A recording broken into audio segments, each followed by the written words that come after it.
Saya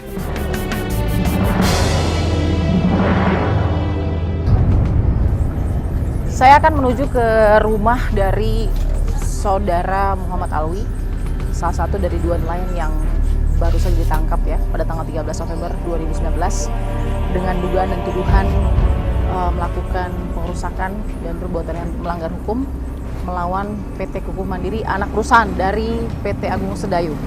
Saya mau tanya bagaimana sebenarnya duduk permasalahannya, karena kabarnya ini adalah proses penangkapan yang dialami setelah kasusnya berjalan 3 tahun, kurang lebih dari 11 Desember 2017, tapi kemudian baru ditangkap tanggal 13 November 2019. Ada apa yang terjadi? Kenapa ini bisa dilanjutkan proses hukumnya, dan siapa yang kemudian menuntut dua nelayan ini baru ditangkap, dan apa kesalahan mereka?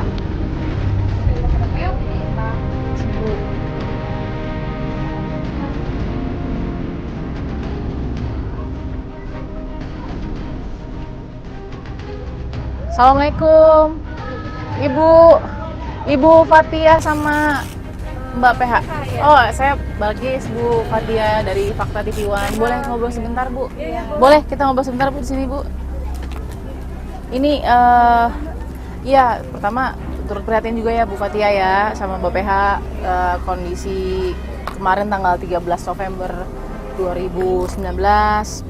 Pak Alwi ya, Pak Muhammad Alwi dengan temannya Pak Ade, Pak Ade Sukanda ditangkap akhirnya ya oleh kepolisian dari atau karena kasus yang ada di tanggal 11 Desember 2017. Berarti sudah hampir 3 tahun lalu ya. Ibu Fatia pada saat penangkapan ada di mana? Ada di rumah. Ada di rumah. Iya. Mbak PH juga di rumah. Enggak, jadi penangkapannya itu dia nggak dijemput oleh Polda, tapi dia itu hari Minggu 10 November 2019 itu dia dapat surat panggilan untuk penetapan sebagai tersangka. Oke, jadi ada pemeriksaan? Iya, pemeriksaan di tanggal 13 hari Rabu. Cuman pas datang pada tanggal 13 November itu dia sampai tengah malam tidak pulang. Dan saya keluarga mendapat telepon dari penyidik, katanya untuk 2 hari ke depan ayah saya itu tidak bisa pulang ke rumah. Hari Kamisnya tanggal 14 November kami sekeluarga diminta untuk datang ke ruang penyidik. Hanya saja Lalu kemudian di dalam ruang penyidik itu kami langsung disodorkan surat penahanan dan penangkapan. Di situ langsung juga ada surat penangkapan. Sementara di tanggal 13-nya ayah saya itu datang hanya memenuhi pemeriksaan sebagai penetapan sebagai tersangka. Terus itu nggak sesuai sama bunyi suratnya. Bunyi suratnya apa yang? Bunyi surat itu hanya penetapan sebagai tersangka, bukan penahanan dan penangkapan. Kalau misalnya memang bunyi suratnya penahanan dan penangkapan, iya wajar ayah saya ditangkap. Tapi ini bunyinya nggak nyampe di sana, keesokannya keluarga malah disodorkan surat penahanan dan penangkapan. Itu langsung keluarga tahu, lalu ada reaksi apa dari keluarga pada saat itu? Saya bertanya dong, ini kenapa ayah saya tiba-tiba dijadikan seorang tahanan di rumah tahanan Polda Metro Jaya. Ya. Cuman saya tanyakan beberapa bukti kenapa ayah saya ditahan. Dia bilang dia menunjukkan beberapa bukti seperti foto, video. Foto apa ya? Fotonya malah lucu karena fotonya ayah saya sedang selfie. Memang selfie-nya sedang berada di kapal itu. Ada fotonya nggak? Oh enggak, itu di penyidik. Nah, PH reaksi apa lagi ke pihak Polda Metro Jaya? Penyidiknya menyodorkan 2 surat, langsung menyodorkan 2 surat penangguhan dan surat berita acara penangkapan dan penahanan. Cuman saya tahan dulu, maaf Pak, ini bisa nggak saya konfirmasi dulu sama tim kuasa hukum. Nah, sejauh ini sudah beberapa hari ada nggak bantuan hukum yang sudah dilakukan? Iya, jadi tim kuasa hukum kita tuh sudah beberapa kali dipanggil oleh Polda untuk mengetahui kabar terbarunya. Cuman sejauh ini tim kuasa hukum kami sih hanya diberitahukan untuk tetap menunggu dan mengikuti prosedur dari kepolisian seperti itu. Bu Fatia, pasti ini kan apa ya Bu ya, ya ibaratnya Ibu ya saat ini kondisinya juga tidak tenang ya Bu ya. Iya. Apa yang ada di benak Ibu sekarang melihat Bapak itu ditahan sudah beberapa hari di Polda Metro Jaya? Saya hanya sedih melihatnya.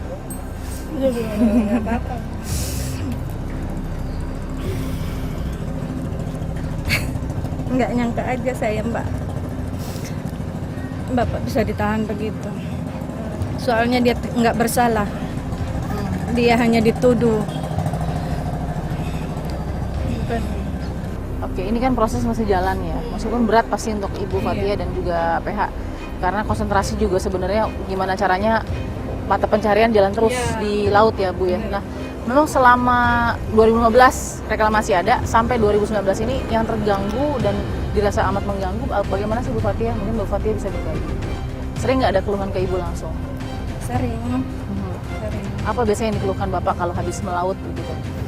Dia sering keluhkan kalau hasil ternak semakin berkurang, kerangnya pada mati. Yang biasanya kita dapat 1 juta, kata dia jadi setengahnya. Iya. Itu per apa Bu? Pertangkapan? Iya, pertangkapan. Jadi sangat terasa gitu ya? Sangat terasa. Oke, harapannya dalam waktu dekat mau apa? Apakah ada aksi juga yang akan kemudian diberikan dari para nelayan?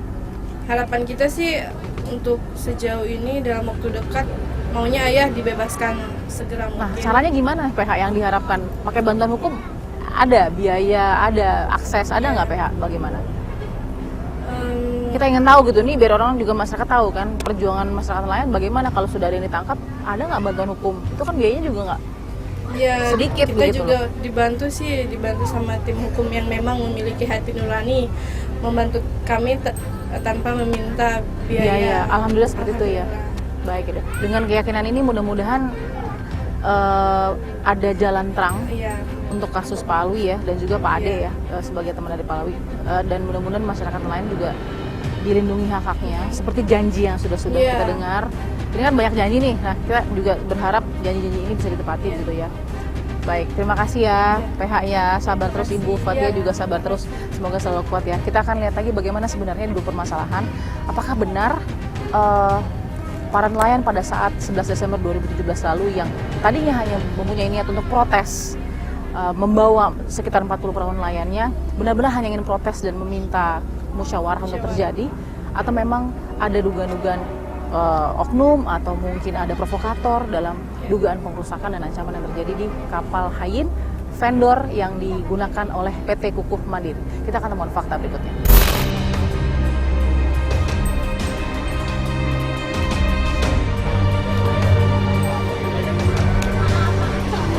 Saya sudah bertemu dengan Ketua Komunitas Nelayan Tradisional dari Kampung Baru Dadap. Ini ada Pak Jai ya, Pak Jai ya. Apa kabar Pak Jai? Baik ya Pak. Alhamdulillah. Ini jadi kita tahu ada komunitas nelayan tradisional ini di Kampung Baru Dadap kan juga sudah lama ya Pak. Dari tahun berapa Pak kalau boleh tahu? Kalau komunitas yang ada di Kampung Baru Dadap ini semenjak tahun 74. Sudah dari tahun 1974, iya, jadi tahu betul ya Pak ya? Ya, kami ini generasi yang mungkin ketiga. Generasi ketiga dari komunitas nelayan tradisional di Kampung Dadap ini. Pasti merasakan pergantian demi pergantian pemerintahan. Iya. Nah, yang kita lihat sekarang kan kondisinya di Dadap ini kan cukup kesulitan ya Pak ya, dengan adanya proyek-proyek reklamasi. Tapi kan memang proyek reklamasi ini kan akumulasi perjalanannya luar biasa juga. Sangat panjang ya Pak? Panjang. Dari mulai segel, lalu kemudian ada proyek lagi. Dari 2004 kan 2004 ya Pak? merasakan dampak yang perubahan pendapatan nelayan. Sampai akhirnya lingkungan. puncaknya di 2015, lalu kemudian 2017 gitu Pak ya? Gitu. Namun kita ingin dengar, kalau dari Bapak sebagai ketua komunitas nelayan tradisional itu, sebenarnya maunya nelayan itu dengan bersuara, meskipun ada beberapa insiden-insiden penangkapan, lalu kemudian mungkin ada gesekan juga yang dirasakan oleh nelayan, apa sih Pak sebenarnya? Ya, sebenarnya kejadian tokoh masyarakat Pak Alwi itu sesepuh sini Dan Pak Ade ya? dan Pak Ade. Kejadian itu sebenarnya bukan kita baru merasakan kejadian yang sederhana kemudian kita melakukan protes, tidak.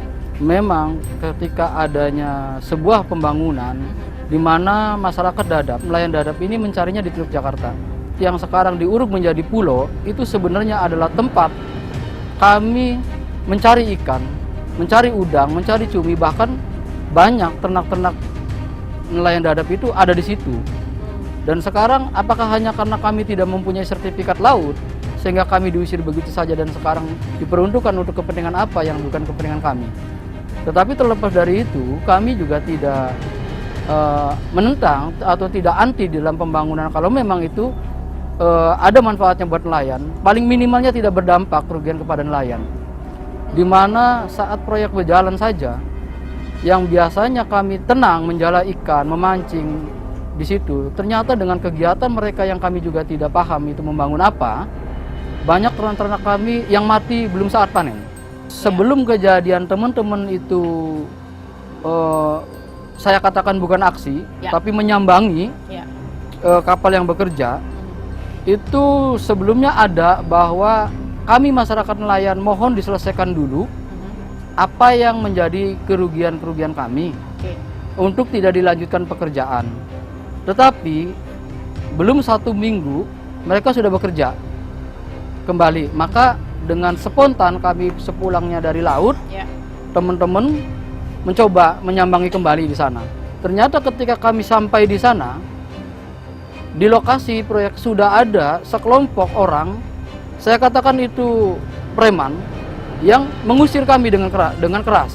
Bahkan sempat, bukan seorang anggota polisi, bukan seorang anggota TNI, mereka mengeluarkan senjata api, meletuskan untuk membubarkan kami.